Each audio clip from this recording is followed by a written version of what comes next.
Si estos dones del Espíritu Santo estaban destinados a permanecer en la Iglesia a través de todas las edades, y si serán o no restaurados cuando se acerque la restitución de todas las cosas.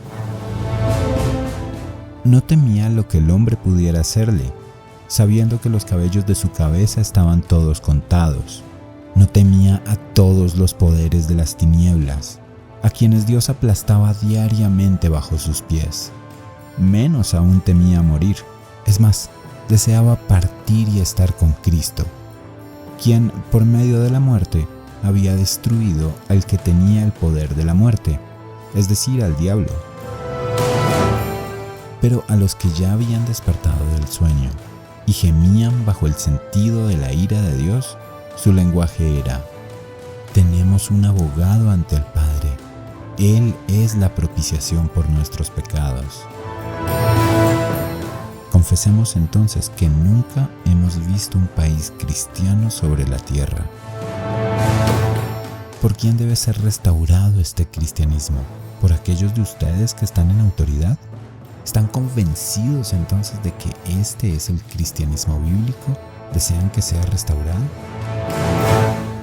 John Wesley es reconocido como el fundador del metodismo y una figura importante del avivamiento metodista. A lo largo de su vida escribió alrededor de 330 libros y predicó cerca de 45,000 sermones. Su libro Pensamientos sobre la esclavitud influyó potentemente a William Wilberforce y a todos los cristianos que lucharon contra la esclavitud.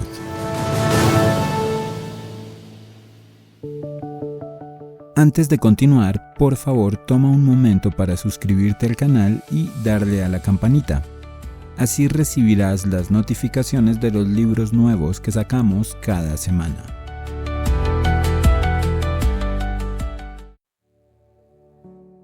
Sermón 4. Cristianismo bíblico. Cualquiera que oyere el sonido de la trompeta y no se apercibiere, si viniere la espada y se lo llevare, su sangre será sobre su cabeza. Ezequiel 33, versículo 4. Y fueron todos llenos del Espíritu Santo. Hechos 4:31. La misma expresión aparece en el segundo capítulo, donde leemos: cuando llegó el día de Pentecostés, estaban todos, los apóstoles con las mujeres, la madre de Jesús y sus hermanos, reunidos en un mismo lugar. Y de repente vino del cielo un estruendo como de un viento impetuoso, y se les aparecieron lenguas repartidas como de fuego, que se asentó sobre cada uno de ellos, y fueron todos llenos del Espíritu Santo.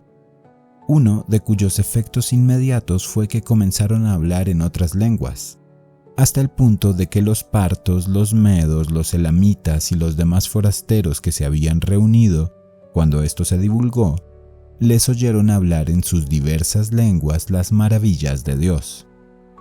En este capítulo leemos que cuando los apóstoles y los hermanos estuvieron orando y alabando a Dios, tembló el lugar donde estaban reunidos y todos fueron llenos del Espíritu Santo.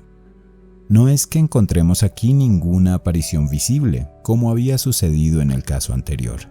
Tampoco se nos informa de que los dones extraordinarios del Espíritu Santo fueran dados entonces a todos o a alguno de ellos, tales como los dones de sanar, de hacer otros milagros, de profecía, de discernimiento de espíritus, el hablar en diversas lenguas y la interpretación de lenguas.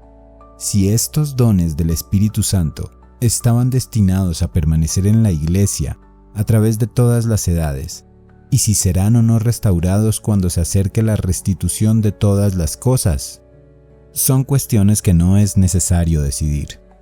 Pero es necesario observar esto, que incluso en la infancia de la Iglesia, Dios los dividió con mano indulgente. ¿Eran todos entonces profetas? ¿Todos hacían milagros? ¿Tenían todos dones de sanidad?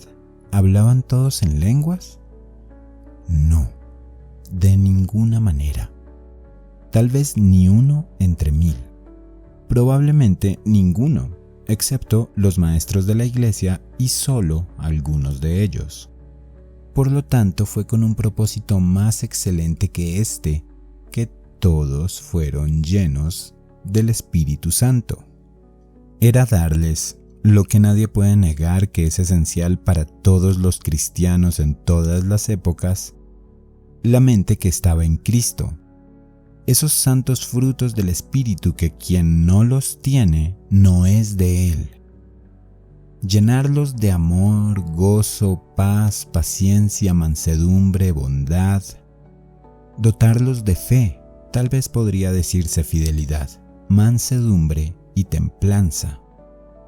Capacitarlos para crucificar la carne con sus afectos y concupiscencias, sus pasiones y deseos, y como consecuencia de ese cambio interior, cumplir toda justicia exterior.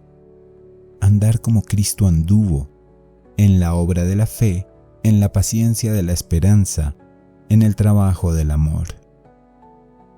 Sin ocuparnos, pues, en curiosas e innecesarias indagaciones acerca de esos dones extraordinarios del Espíritu, veamos más de cerca sus frutos ordinarios, que, estamos seguros, permanecerán a través de todas las edades.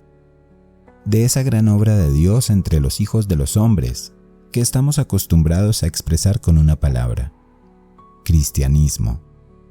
No en cuanto implica un conjunto de opiniones o un sistema de doctrinas, sino en cuanto se refiere a los corazones y a las vidas de los hombres. Y este cristianismo puede ser útil considerarlo bajo 3 puntos de vista distintos. 1. Como comenzando a existir en los individuos. 2. Como extendiéndose de unos a otros. Y 3. Como cubriendo la tierra. Concluiré estas consideraciones con una aplicación sencilla y práctica. Y primero, consideremos el cristianismo en su surgimiento, como comenzando a existir en los individuos. Supongamos, pues, que uno de los que oyeron al apóstol Pedro predicar el arrepentimiento y la remisión de los pecados se compungió de corazón, se convenció de pecado, se arrepintió y creyó en Jesús. Por esta fe de la operación de Dios, que era la sustancia misma o subsistencia de las cosas que se esperan, la evidencia demostrativa de las cosas invisibles, recibió instantáneamente el espíritu de adopción por el cual ahora clamaba: Abba, Padre. Primero pudo llamar Señor a Jesús por el Espíritu Santo, el Espíritu mismo dando testimonio a su espíritu de que era Hijo de Dios. Ahora podía decir: no vivo yo, mas vive Cristo en mí, y lo que ahora vivo en la carne, lo vivo en la fe del Hijo de Dios, el cual me amó y se entregó a sí mismo por mí. Esta, pues, era la esencia misma de su fe, un elegos, evidencia o convicción divino del amor de Dios Padre por medio del Hijo de su amor, a él, pecador, ahora aceptado en el amado, y siendo justificado por la fe, tuvo paz con Dios. Sí, la paz de Dios reinando en su corazón, una paz que sobrepasando todo entendimiento, sustantivo panta, toda concepción apenas racional, guardó su corazón y mente de toda duda y temor a través del conocimiento de aquel en quien había creído. No temía lo que el hombre pudiera hacerle, sabiendo que los cabellos de su cabeza estaban todos contados. No temía a todos los poderes de las tinieblas, a quienes Dios aplastaba diariamente bajo sus pies. Menos aún temía morir. Es más, deseaba partir y estar con Cristo, quien, por medio de la muerte, había destruido al que tenía el poder de la muerte, es decir, al diablo, y había liberado a los que por temor a la muerte habían estado toda su vida, hasta entonces sujetos a servidumbre. Su alma, por tanto, magnificó al Señor, y su espíritu se regocijó en Dios su Salvador. Se regocijó en Él con gozo indecible, que lo había reconciliado con Dios el Padre, en quien tuvo redención por su sangre, el perdón de pecados. Se regocijó en ese testimonio del Espíritu de Dios con su espíritu de que era hijo de Dios y más abundantemente en esperanza de la gloria de Dios, en esperanza de la gloriosa imagen de Dios y la plena renovación de su alma en justicia y verdadera santidad, y en la esperanza de esa corona de gloria, esa herencia incorruptible, incontaminada e inmarcesible. El amor de Dios también fue derramado en su corazón por el Espíritu Santo que le fue dado. Por cuanto era hijo, Dios había enviado a su corazón el Espíritu de su Hijo que clamaba, Abba, Padre. Y ese amor filial a Dios aumentaba continuamente por el testimonio que tenía en sí mismo, del amor perdonador de Dios hacia él, por ver qué clase de amor era el que el Padre le había concedido para que fuera llamado Hijo de Dios. De modo que Dios era el deseo de sus ojos y el gozo de su corazón, su porción en el tiempo y en la eternidad. El que así amaba a Dios no podía dejar de amar también a su hermano, y no solo de palabras, sino de hecho y en verdad. Si Dios nos ha amado así, también nosotros debemos amarnos los unos a los otros. Sí, a toda alma humana, pues la misericordia de Dios está por encima de todas sus obras. De acuerdo con esto, el afecto de este amante de Dios abarcaba a toda la humanidad por su causa, sin exceptuar a aquellos a quienes nunca había visto en la carne o aquellos de quienes no sabía nada diferente de que eran la descendencia de Dios, por cuyas almas había muerto su Hijo, sin exceptuar a los malos e ingratos, y los menos de todos sus enemigos, aquellos que lo odiaban o perseguían o lo usaban despectivamente por causa de su Maestro. Estos tenían un lugar peculiar, tanto en su corazón como en sus oraciones. Los amaba como Cristo nos amó. Y el amor no se envanece, humilla hasta el polvo a toda alma en la que habita. En consecuencia, era humilde de corazón, pequeño, mezquino y vil a sus propios ojos. No buscaba ni recibía la alabanza de los hombres, sino la que solo viene de Dios. Era manso y sufrido, amable con todos y fácil de ser tratado. La fidelidad y la verdad nunca le abandonaron.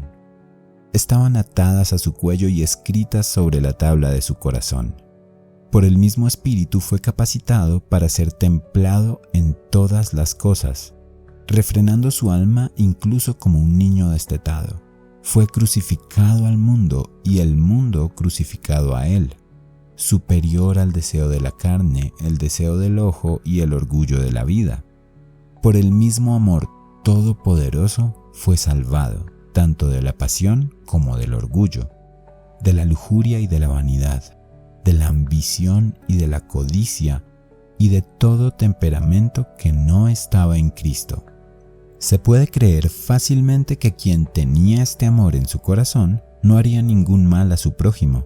Era imposible para él, a sabiendas y deliberadamente, hacer daño a cualquier hombre. Estaba a la mayor distancia de la crueldad y el mal de cualquier acción injusta o cruel. Con el mismo cuidado velaba delante de su boca y guardaba la puerta de sus labios para no faltar con la lengua ni a la justicia, ni a la misericordia, ni a la verdad. Desechaba toda mentira, falsedad y fraude, ni se hallaba engaño en su boca. No hablaba mal de nadie ni salía jamás de sus labios palabra injuriosa. Y como era profundamente consciente de la verdad de aquella palabra, sin mí nada podéis hacer, y por consiguiente, de la necesidad que tenía de ser regado por Dios a cada momento, continuaba diariamente en todas las ordenanzas de Dios, los canales declarados de su gracia para el hombre, en la doctrina de los apóstoles o enseñanza, recibiendo ese alimento del alma con toda prontitud de corazón, en el partimiento del pan, que encontró ser la comunión del cuerpo de Cristo, y en las oraciones y alabanzas ofrecidas por la gran congregación. Y así crecía diariamente en gracia, aumentando en fuerza en el conocimiento y amor de Dios. pero no le satisfacía apenas abstenerse de hacer el mal. Su alma estaba sedienta de hacer el bien. El lenguaje de su corazón era continuamente: mi Padre hasta ahora obra, y yo obro. Mi Señor anduvo haciendo el bien, ¿y no he de seguir yo sus pasos? Por tanto, como tenía oportunidad, si no podía hacer un bien mayor, alimentaba al hambriento, vestía al desnudo, ayudaba al huérfano o al forastero, visitaba y asistía a los enfermos o a los presos, daba todos sus bienes para alimentar a los pobres, se alegraba de trabajar o sufrir por ellos, y en todo lo que podía beneficiar a otro, lo hacía especialmente para negarse a sí mismo. No consideraba nada demasiado caro como para no darlo por ellos, recordando tan bien las palabras de su Señor: en cuanto lo hiciste a uno de estos mis hermanos más pequeños, a mí lo hiciste. Así era el cristianismo en su surgimiento, así era un cristiano en los días antiguos.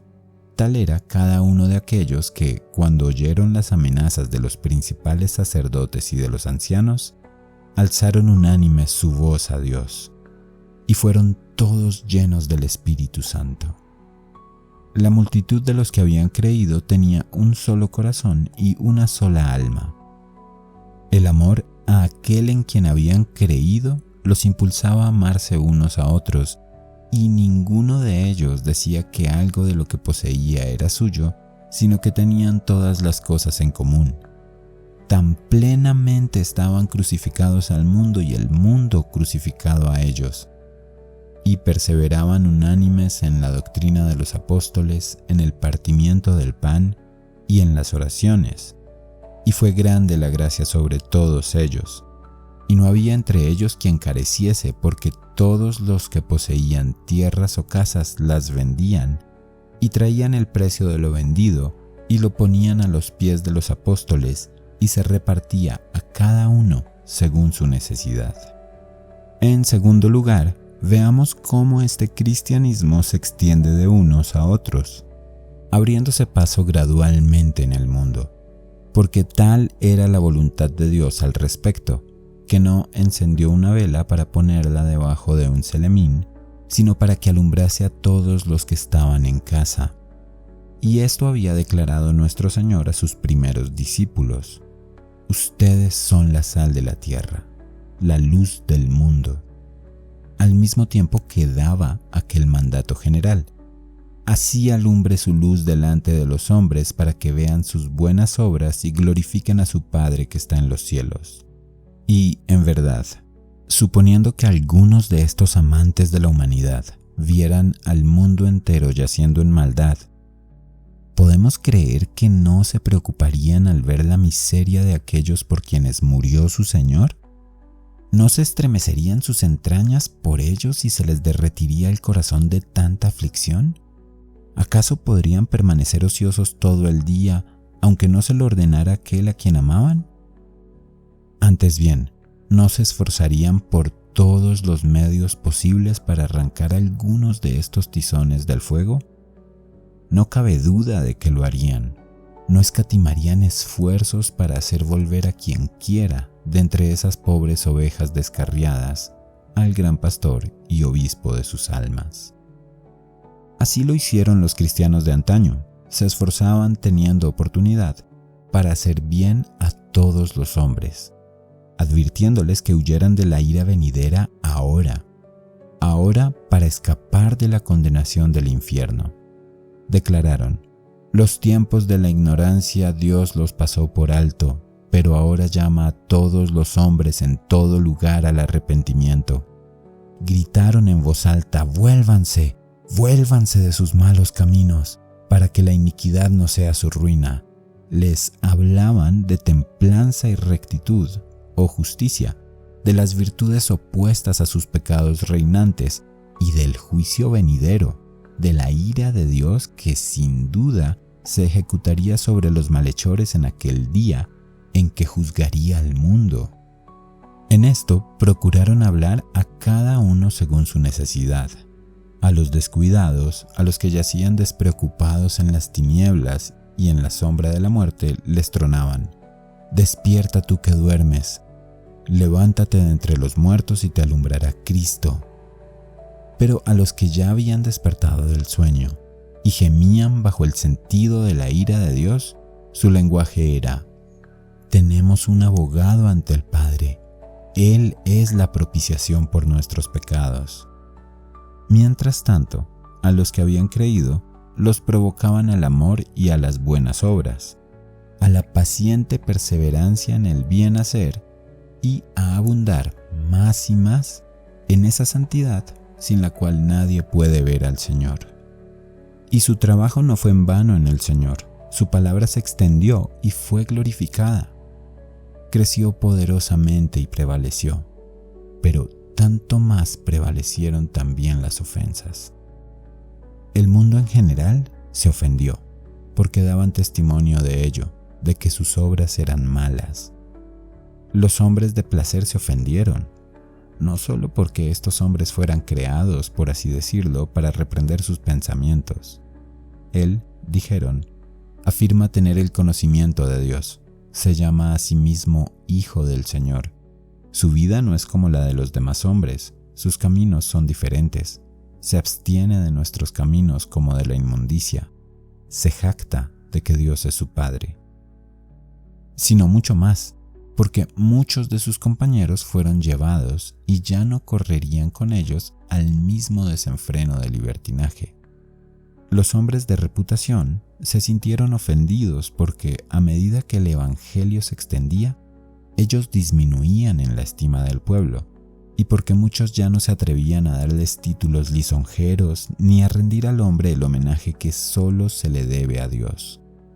Los hombres de comercio se reunieron unos a otros y dijeron: «Señores, ustedes saben que por este oficio tenemos nuestras riquezas, pero ven y oyen que estos hombres han persuadido y desviado a mucha gente, de modo que nuestro oficio, está en peligro de perderse». Sobre todo los hombres de religión, así llamados, los hombres de fuera de la religión, los santos del mundo, estaban ofendidos y listos en cada oportunidad para gritar: «Hombres de Israel, socorro. Hemos hallado a estos hombres pestilentes, incitadores a la sedición en todo el mundo. Estos son los que enseñan a todos los hombres en todas partes contra el pueblo y contra este lugar». Así fue como los cielos se ennegrecieron de nubes y la tormenta arreció. Porque cuanto más se extendía el cristianismo, tanto más daño se hacía a los que no lo recibían, y aumentaba el número de los que se enfurecían más y más contra estos hombres que así trastornaban el mundo, hasta el punto de que cada vez eran más los que gritaban: «¡Fuera de la tierra semejantes hombres! ¡No conviene que vivan!». Sí, y creían sinceramente que quien los matara haría un servicio a Dios. Mientras tanto, no dejaban de desechar su nombre como maligno, de modo que esta secta era por todas partes objeto de maledicencia. Los hombres decían toda clase de mal de ellos, como se había hecho de los profetas que los habían precedido. Todo lo que unos afirmaban, otros lo creían, de modo que las ofensas crecían en multitud como las estrellas del cielo. Y de ahí surgió, en el tiempo preordenado por el Padre, la persecución en todas sus formas. Algunos por un tiempo solo sufrieron vergüenza y oprobio, otros el despojo de sus bienes, algunos fueron probados con escarnio y azotes, otros con prisiones y encarcelamientos, y otros resistieron hasta la sangre. Ahora fue cuando las columnas del infierno fueron sacudidas y el reino de Dios se extendió más y más. Por todas partes, los pecadores se convirtieron de las tinieblas a la luz y de la potestad de Satanás a Dios. Dio a sus hijos una boca y una sabiduría tales que todos sus adversarios no podían resistir, y sus vidas tenían la misma fuerza que sus palabras. Pero, sobre todo, sus sufrimientos hablaron a todo el mundo. Ellos se mostraron siervos de Dios en las tribulaciones, en las necesidades, en las angustias, en los azotes, en las cárceles, en los tumultos, en los trabajos, en los peligros del mar, en los peligros del desierto, en las fatigas y en los dolores, en el hambre y en la sed, en el frío y en la desnudez. Y cuando, habiendo peleado la buena batalla, fueron llevados como ovejas al matadero y ofrecidos en sacrificio y servicio de su fe, entonces la sangre de cada uno encontró una voz, y los paganos afirmaron: estando muerto, aún habla. Así se extendió el cristianismo por la tierra, pero cuán pronto apareció la cizaña con el trigo y obró el misterio de la iniquidad, así como el misterio de la piedad. Cuán pronto encontró Satanás un asiento, incluso en el templo de Dios, hasta que la mujer huyó al desierto, y los fieles volvieron a ser eliminados entre los hijos de los hombres. Aquí pisamos un camino trillado. Las corrupciones aún incesantes de las generaciones sucesivas han sido descritas ampliamente, de tiempo en tiempo, por aquellos testigos que Dios levantó para mostrar que Él había edificado su iglesia sobre una roca y las puertas del infierno no prevalecerían contra ella. Pero, ¿no veremos cosas mayores que estas? Sí, mayores que las que ha habido desde el principio del mundo. ¿Puede Satanás hacer fracasar la verdad de Dios o que sus promesas queden sin efecto? Si no, llegará el tiempo en que el cristianismo prevalecerá sobre todo y cubrirá la tierra. Detengámonos un poco y observemos, la tercera cosa que se propuso, este extraño espectáculo: un mundo cristiano. De esto los profetas de antaño inquirieron y escudriñaron diligentemente. De esto testificó el Espíritu que estaba en ellos. Acontecerá en los postreros días que el monte de la casa del Señor será establecido en la cumbre de los montes, y será exaltado sobre los collados, y correrán a él todas las naciones, y convertirán sus espadas en rejas de arado, y sus lanzas en hoces. No alzará espada nación contra nación, ni se adiestrarán más para la guerra. Isaías 2, del 1 al 4. En aquel día habrá una raíz de Jesé que será por pendón al pueblo. A ella buscarán los gentiles y su reposo será glorioso. Y acontecerá en aquel día que el Señor volverá a poner su mano para recobrar el remanente de su pueblo, y erigirá una bandera para las naciones, y reunirá a los desterrados de Israel, y congregará a los dispersos de Judá desde los 4 puntos cardinales de la tierra. Isaías 11, del 10 al 12. Entonces morará el lobo con el cordero, y el leopardo con el cabrito se acostará, y el becerro, el león y la bestia doméstica andarán juntos, y un niño los pastoreará. No harán daño ni destruirán, dice el Señor, en todo mi santo monte, porque la tierra estará llena del conocimiento del Señor, como las aguas cubren el mar. Isaías 11, del 6 al 9. En el mismo sentido están las palabras del gran apóstol, que es evidente que nunca se han cumplido. ¿Ha desechado Dios a su pueblo? Dios no lo quiera. Pero a través de su caída la salvación ha llegado a los gentiles. Y si la disminución de ellos es la riqueza de los gentiles, ¿cuánto más su plenitud? Porque no quiero, hermanos, que ignoren este misterio, que la ceguera en parte ha acontecido a Israel hasta que haya entrado la plenitud de los gentiles. Y así todo Israel será salvo. Romanos 11. Imaginemos ahora que ha llegado la plenitud de los tiempos y se han cumplido las profecías. ¡Qué perspectiva tan maravillosa! Todo es paz, tranquilidad y seguridad para siempre. No hay estruendo de armas, ni ruido confuso, ni vestiduras manchadas de sangre. Las destrucciones han llegado a su fin para siempre. Las guerras han cesado de la faz de la tierra. Ya no quedan conflictos internos, ningún hermano se alza contra hermano, ningún país ni ciudad se divide contra sí mismo, desgarrándose las entrañas. No hay opresión que enloquezca ni siquiera al sabio, no hay extorsión que muela la cara del pobre, no hay robo ni agravio, no hay rapiña ni injusticia, pues todos están contentos con lo que poseen. Así, la justicia y la paz se han besado, han echado raíces y llenado la tierra. La justicia florece de la tierra y la paz mira desde el cielo. Y con la rectitud o justicia se encuentra también la misericordia. La tierra ya no está llena de moradas crueles. El Señor ha destruido al sanguinario y al malicioso, al envidioso y al vengativo. Si hubo alguna provocación, no hay ahora quien sepa devolver mal por mal. Pero en verdad no hay quien haga lo malo, ni siquiera uno, porque todos son inofensivos como palomas. Y estando llenos de paz y gozo en la fe, y unidos en un solo cuerpo por un solo espíritu, todos aman como hermanos, todos tienen un solo corazón y una sola alma. Ninguno de ellos dice que algo de lo que posee es suyo. No hay entre ellos ninguno que carezca, porque cada uno ama a su prójimo como a sí mismo. Y todos andan según una regla.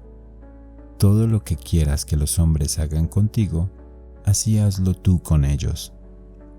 De ellos se deduce que entre ellos no se oye jamás una palabra desagradable, ni contienda de lenguas, ni disputa de ninguna clase, ni maledicencia, sino que cada uno abre su boca con sabiduría y en su lengua hay ley de bondad. Son igualmente incapaces de fraude o engaño, su amor es sin disimulo, sus palabras son siempre la justa expresión de sus pensamientos, abriendo una ventana en su pecho para que quien lo desee pueda mirar en sus corazones y ver que solo el amor y Dios están allí. Así, donde el Señor omnipotente toma para sí su poder omnipotente y reina, someterá todas las cosas a sí mismo. Hace que cada corazón rebose de amor y llena cada boca de alabanza.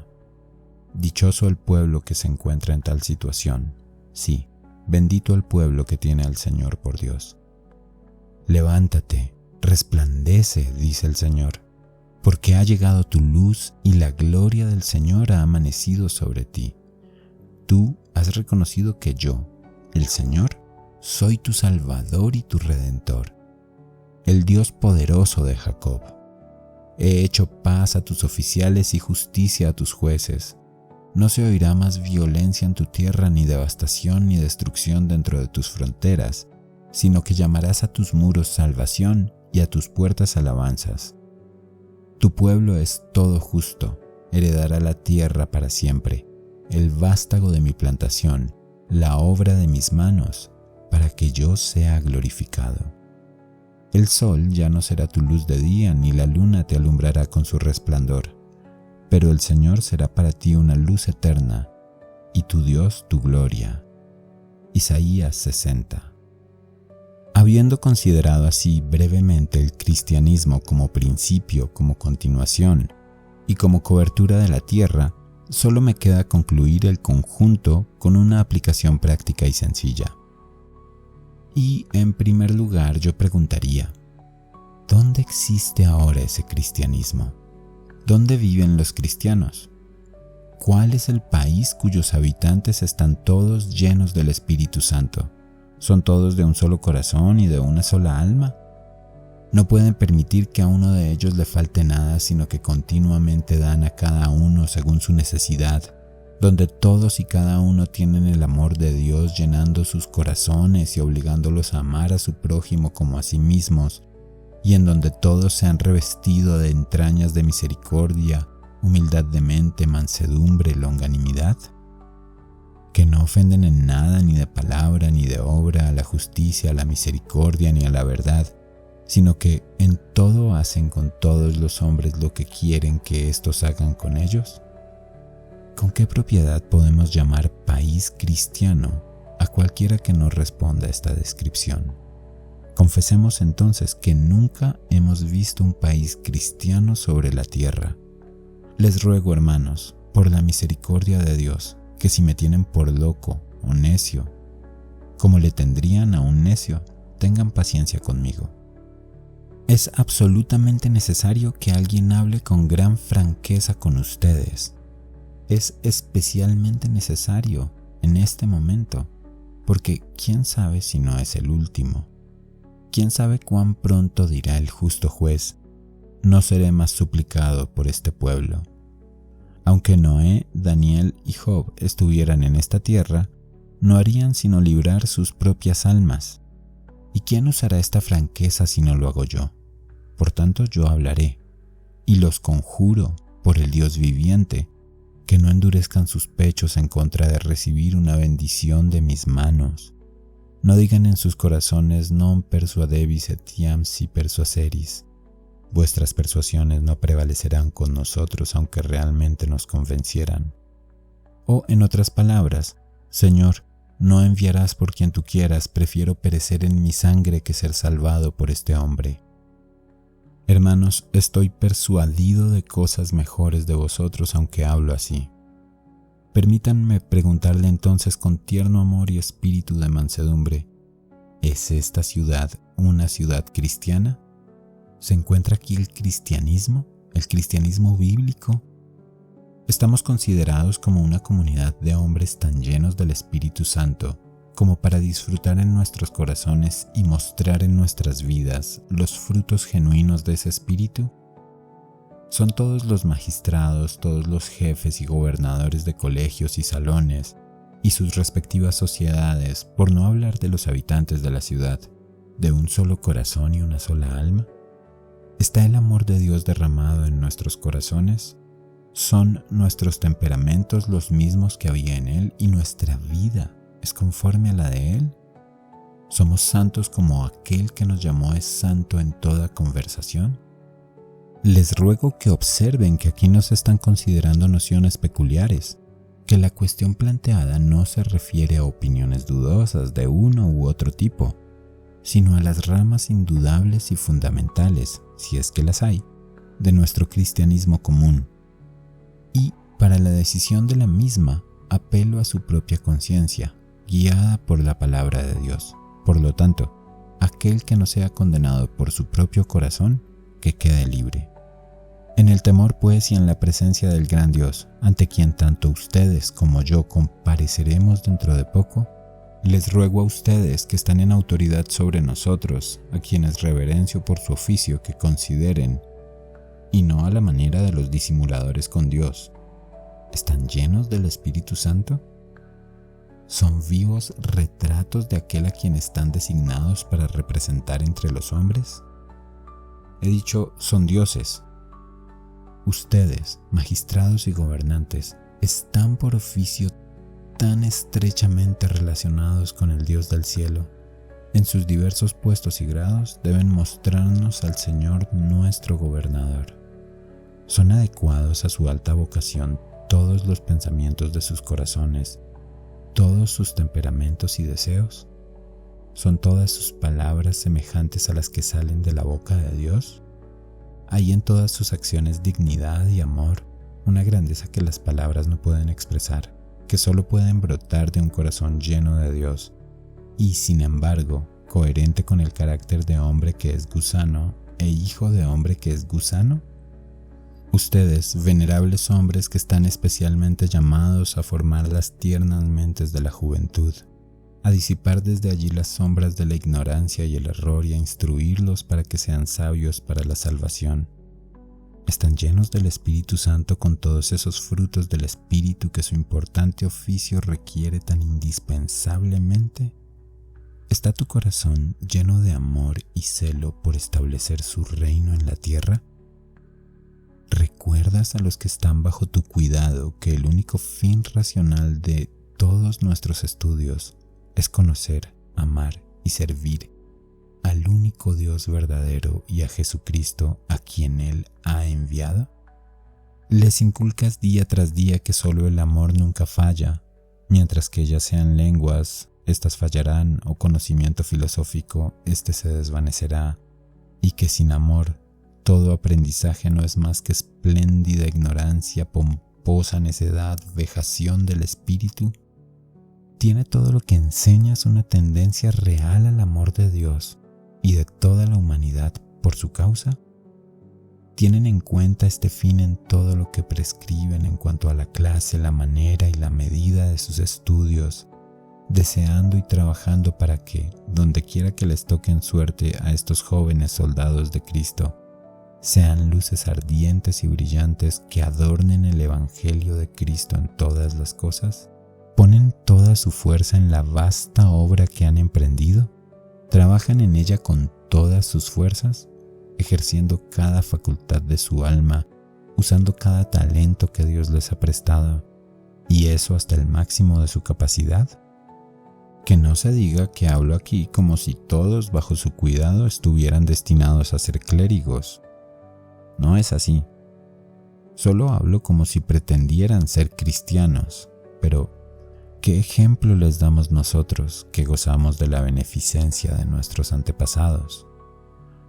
Por los compañeros, estudiantes, eruditos, más especialmente por aquellos que son de algún rango y eminencia.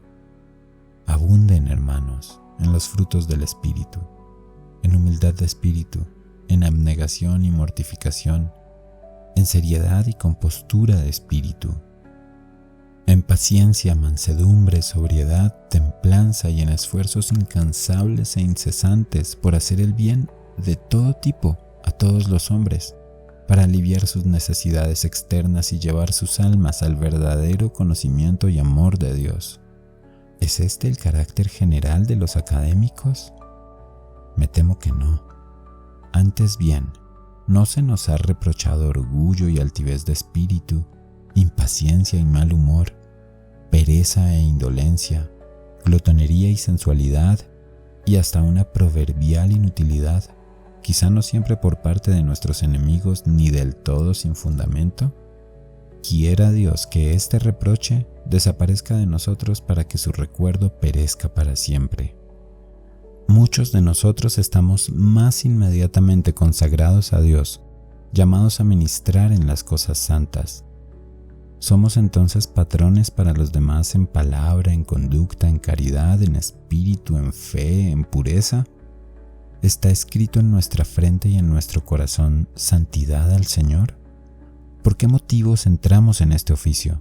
Fue en verdad con un solo ojo, servir a Dios confiando en que fuimos movidos interiormente por el Espíritu Santo a tomar sobre nosotros este ministerio para la promoción de su gloria y la edificación de su pueblo, y hemos determinado claramente, por la gracia de Dios, entregarnos por entero a este oficio. Abandonamos y dejamos a un lado, en la medida de nuestras fuerzas, todas las preocupaciones y estudios mundanos. Nos aplicamos enteramente a esta única cosa y dirigimos todas nuestras preocupaciones y estudios en esta dirección. ¿Somos aptos para enseñar?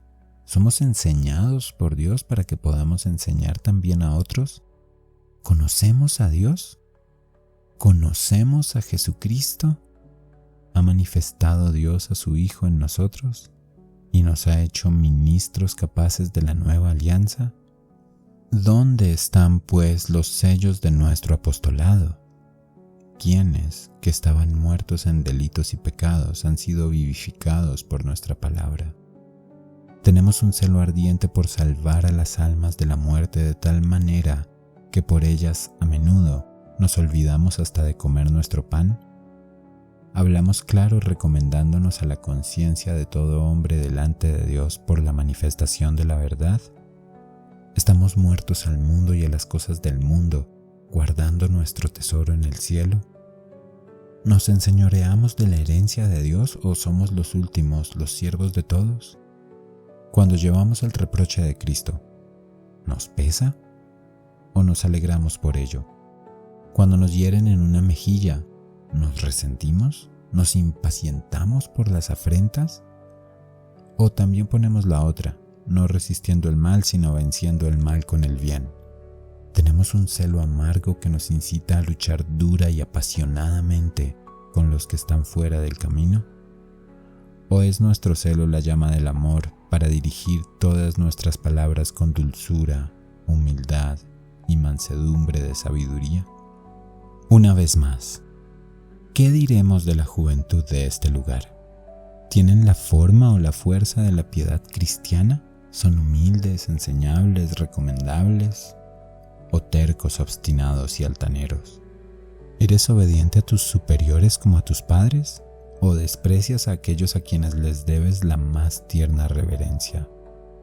¿Eres diligente en tus negocios fáciles prosiguiendo tus estudios con todas tus fuerzas? ¿Recuperas el tiempo amontonando en cada día todo el trabajo que puede contener? Más bien, ¿no son conscientes de que malgastan el tiempo día tras día, ya sea leyendo lo que no tiene ninguna tendencia al cristianismo, o jugando, o en no sé qué? ¿Son mejores administradores de su fortuna que de su tiempo? Por principio, ¿tienen cuidado de no deberle nada a nadie? ¿Te acuerdas del día de reposo para santificarlo, para dedicarlo al culto inmediato de Dios? Cuando estás en casa, ¿consideras que Dios está allí? ¿Se comportan como viendo al invisible? ¿Saben poseer sus cuerpos en santificación y honor? ¿No se encuentran entre ustedes la embriaguez y la inmundicia? Sí. ¿No hay entre ustedes quienes se glorían en su vergüenza? ¿No toman muchos de ustedes el nombre de Dios en vano, tal vez habitualmente sin remordimiento ni temor? Sí, ¿no hay una multitud de ustedes que reniegan? Me temo que es una multitud que aumenta rápidamente. No se sorprendan, hermanos. Ante Dios y esta congregación, confieso que estuve entre los que juraron solemnemente observar todas esas costumbres de las que entonces no tenía conocimiento, y esos estatutos que ni siquiera leí, ni entonces ni durante algunos años después. ¿Qué es el perjurio si esto no lo es? Pero si lo es, oh, qué peso de pecado. Sí, pecado cae sobre nosotros. ¿Y no lo considera el Altísimo? ¿No será una de las consecuencias de esto que muchos de ustedes son una generación de triviales con Dios, unos con otros y con sus propias almas? Porque cuán pocos de ustedes pasan de una semana a otra una sola hora en oración privada. Cuán pocos tienen algún pensamiento de Dios en el tenor general de su conversación. ¿Quién de ustedes conoce en alguna medida la obra de su Espíritu, su obra sobrenatural en las almas de los hombres? ¿Pueden soportar, a menos que sea de vez en cuando en una iglesia, que se hable del Espíritu Santo? ¿No darías por sentado, si alguien comenzara tal conversación, que se trata de hipocresía o de entusiasmo? En el nombre del Señor Dios Todopoderoso, les pregunto, ¿de qué religión son? Ni siquiera hablar de cristianismo pueden o quieren soportar. Oh, hermanos míos, ¿qué ciudad cristiana es esta? Es hora de que tú, Señor, impongas tu mano. Porque en verdad, ¿qué probabilidad, qué posibilidad más bien, hablando a la manera de los hombres, hay de que el cristianismo escritural, vuelva a ser la religión de este lugar? ¿De que todos los órdenes de hombres entre nosotros hablen y vivan como hombres llenos del Espíritu Santo? ¿Por quién debe ser restaurado este cristianismo? ¿Por aquellos de ustedes que están en autoridad? ¿Están convencidos entonces de que este es el cristianismo bíblico? ¿Desean que sea restaurado? ¿Y no consideran su fortuna, libertad, vida como algo muy valioso para ustedes mismos? Más bien caigamos en tu mano, Señor, y no caigamos en mano de hombre. Señor, sálvanos o pereceremos. Sácanos del fango para que no nos hundamos. Ayúdanos contra estos enemigos, porque vana es la ayuda del hombre. Para ti todo es posible, según la grandeza de tu poder. Preserva a los que están destinados a morir, y presérvanos como a ti te parezca bien, no como nosotros queramos, sino como tú quieras.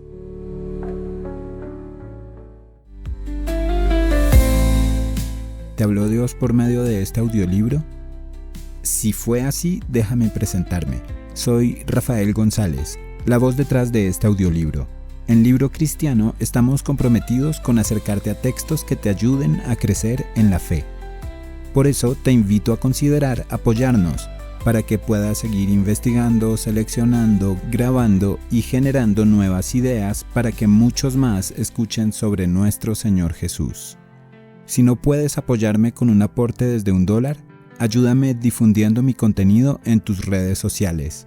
Gracias por escuchar sobre Jesús y por difundir su nombre. Dios te bendiga.